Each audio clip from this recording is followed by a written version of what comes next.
Hi, welcome back to English by Duhan sir YouTube channel. My dear subscribers and dear students, आज हम पढ़ेंगे 10th class की जो first flight book है उसकी फर्स्ट पोएम, जिसका नाम है डस्ट ऑफ स्नो।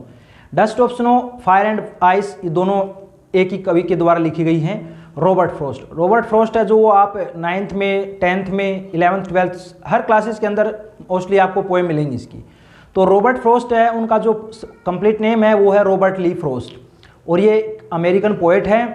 और इन्होंने इस पोएम को बहुत ही शानदार तरीके से एक्सप्रेस किया है, बहुत ही अच्छे तरीके से इन्होंने इसको राइट किया है। तो ये एक अति प्रतीकात्मक कविता है।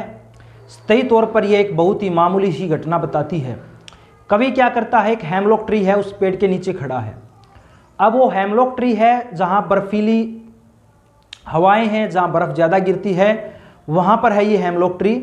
और बहुत ठंडा मौसम है, ठंड का मौसम है और बर्फ़ पड़ रही है। और पेड़ एक टहनी के ऊपर, जो पेड़ की एक टहनी है उसके ऊपर बैठा हुआ है एक कौवा। जब पोएट इसके नीचे से गुजर रहा था तो उसकी दशा थी, मनोदशा थी ना, वो बहुत ही बेकार थी। वो सोच रहा था उस टाइम, मतलब कि कैसे मेरा जो मूड होगा वो ठीक होगा। बहुत ही उसका बेकार मूड था। और जब हम जानते हैं कि बेकार मूड था और उसको अंत में जानते हैं कि किस प्रकार से अच्छे मूड में वो परिवर्तन हो जाता है, उसका जो मूड है। देखिए कैसे, अब एक टहनी के ऊपर कौवा बैठा हुआ है और वो वहाँ पर जो पोएट है वो बड़ी बेकार दशा में, मतलब उसका मूड खराब है, वहाँ उसके नीचे बैठा हुआ है। और इस जो कौवा है, इसके पंख है वो बर्फ़ के छोटे छोटे कणों से भर जाते हैं। और कौवा है जो वो स्वयं को क्या कर लेता है, झटक लेता है, अपनी पंखों को हिलाता है। और पोएट है जो बेकार मूड में नीचे बैठा हुआ था, और वो जो बर्फ़ है ना, बर्फ़ के छोटे छोटे पार्टिकल्स हैं, उसके कण हैं, वो क्या होते हैं, उस पोएट के ऊपर जाकर गिरते हैं। लेकिन वो डस्ट इसलिए है, वैसे डस्ट नहीं है वो, लेकिन डस्ट क्या है, बर्फ़ के कणों को बोला हुआ है, पार्टिकल्स हैं जो वो छोटे छोटे से कण, तो उसको डस्ट यहाँ पर बोला गया है। और वो उसके ऊपर आकर गिरते हैं। ये छोटी सी जो घटना है उस कवि की मनोदशा को सडनली चेंज कर देती है, बड़ी तुरंत उसको बदल देती है। और वो फील करता है कि इसने उसको जो बाकी का जो दिन था, शेष दिन था, उसको बचा लिया है। और वह अब अपना दिन है केवल इस कारण से नष्ट नहीं होने देगा कि वह बर्फ़ पड़ रही थी। इसी प्रकार जो वो कौवे की भांति भी अपना जो बेकार का समय है, जो उसने मूड बनाया हुआ था, उस चीज़ को त्याग देता है और फिर से अपने जो काम पर वो काम पर निकल पड़ता है। और बचा हुआ जो समय होता है उसका, जो उसको यूटिलाइज करता है। तो कहने का मतलब क्या है यहाँ पर, यहाँ कहने का मतलब ये है इस पोएम के अंदर कि जो कवि सोच रहा होता है, उसका बड़ा बेकार मूड होता है, वहाँ पर वो सोच रहा होता है उन चीज़ों को। और जो हेमलॉक ट्री होता है, हेमलॉक ट्री एक पॉइजन का ट्री होता है, जहर का पेड़ होता है। अगर उस मतलब संसार के अंदर सबसे जहरीले पौधों के अंदर वो काउंट होता है हेमलॉक ट्री।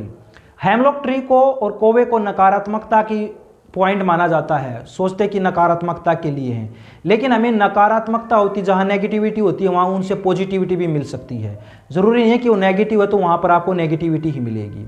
तो इस तरह से उसने क्या बताया है कि जो कौवा है वो भी अपनी नेगेटिविटी को दूर करता है किसी न किसी तरीके से। तो पोएट सोचता है अगर कौवा अपनी नेगेटिविटी को ख़त्म कर सकता है तो तू भी ख़त्म कर सकता है, तू तो इंसान है।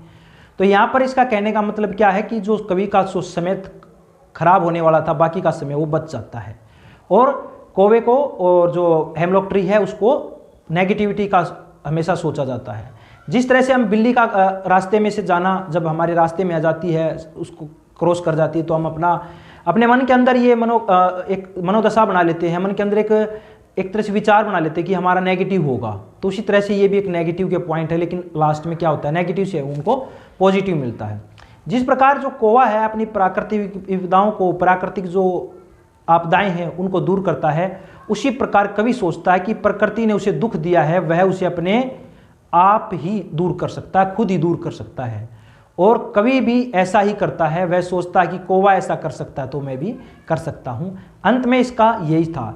छोटी सी स्टैंजा है जो मैंने आपको हिंदी बता दी है, 4-4 लाइनों की, ये इसी के साथ कंप्लीट हो जाती है। फिर भी एक छोटा सा ओवरव्यू कह लो मैंने आपको बताया है। अब हम इसकी जो वर्ड मीनिंग के साथ, डिटेल के साथ एक्सप्लेनेशन करते हैं। एक्सप्लेनेशन करूँगा, आप उसको समझिएगा। तो चलिए स्टूडेंट्स, इसको हम रीड करते हैं। Dust of snow, written by Robert Frost. Dust of snow का मीनिंग यहां पर हो जाएगा, डस्ट ऑफ स्नो का मतलब हो जाएगा जो बर्फ के कण हैं, छोटे छोटे पार्टिकल्स हैं, टुकड़े हैं, उसके लिए। एक्सप्लेनेशन देखिए, द वे ए क्रो सुक डाउन ऑन मी। सुक डाउन होता है किसी चीज को हम झटक कर गिरा देते हैं, क्या करा देते हैं, किसी चीज को झटक कर गिरा दिया उसको बोलते हैं द वे ए क्रो सुक डाउन ऑन मी, कि एक कौवे ने बर्फ के छोटे छोटे कण हैं वो उसको मेरे ऊपर उसने झटका दिए हैं, नीचे गिरा दिए हैं। The dust of snow from a hemlock tree, उस जो जहरीला पेड़ है वो हेमलॉक ट्री, उस पेड़ से हमारे ऊपर गिरा दिए हैं। वैसे हेमलॉक ट्री को हम धतूरे का पेड़ भी बोल सकते हैं, धतूरे का पेड़ भी बोला जाता है। ओके, तो है क्या किया उसने, उस कौवे ने उसको जो छोटे छोटे कण हैं बर्फ के, उस कौवे ने उस पोएट पर गिरा दिए हैं जो जिसका मूड खराब था, और वो मूड खराब होने के कारण वहां पर बैठा हुआ था उसके नीचे। लेकिन जब कौवे ने उसके ऊपर गिराए तो उसकी जो मनोदशा है वो चेंज हो जाती है। तो यहाँ पर इसने यही बताया है। आगे देखिए, has given my heart A change of mood, और उसने मेरे जो मनोदशा थी, मूड था मेरा जो बेकार मूड था, वो क्या हो गया है, अब चेंज हो गया है। And saved some part of a day I had rowed. अब इसने क्या बताया है कि रोइड मतलब हम रिग्रेट भी बोल सकते हैं, जो चीज उसको शोकपूर्ण लग रही थी, दुखपूर्ण लग रही थी, शोक लग रहा था। And saved some part of a day I had rowed, तो जो मतलब उसका दिन था बेकार जो था वो बीत चुका है, बाकी का दिन था वो उसका अच्छी तरह से बीत जाता है, अच्छी तरह से उसका बच जाता है और सेविंग हो जाती है। उसको वो जिस चीज़ का वो शोक मना रहा था कि मेरा कितना समय खराब हो चुका है, आज का दिन मेरे लिए बहुत खराब है, तो उस चीज़ को वो सोच रहा था। तो माय डियर स्टूडेंट्स, कहने का मतलब यही है इस पोएम का, और कुछ नहीं है कि जो मैंने आपको समरी बताई वो सारी इसी के डिटेल के अंदर है। फिर भी कुछ आप देख लीजिए। स्नो मीन्स होता है छोटे छोटे बारीक कण होते हैं। हेमलॉक मतलब होता है छोटे से सफेद वाला जहरीला पौधा होता है जिसको धतूरा भी कहा जाता है। और तो इसके अंदर क्या है, और कुछ नहीं, सेव्ड किसी चीज़ को बचा देना, बस यही है। कोई ज़्यादा बड़ी मुश्किल पोएम नहीं है। हिंदी एक्सप्लेनेशन जो आपको मैंने बताया है उसी तरह से, जो हेमलॉक ट्री है उसके वाइट फ्लावर वगैरह होते हैं और ये एक जहरीला पौधा होता है।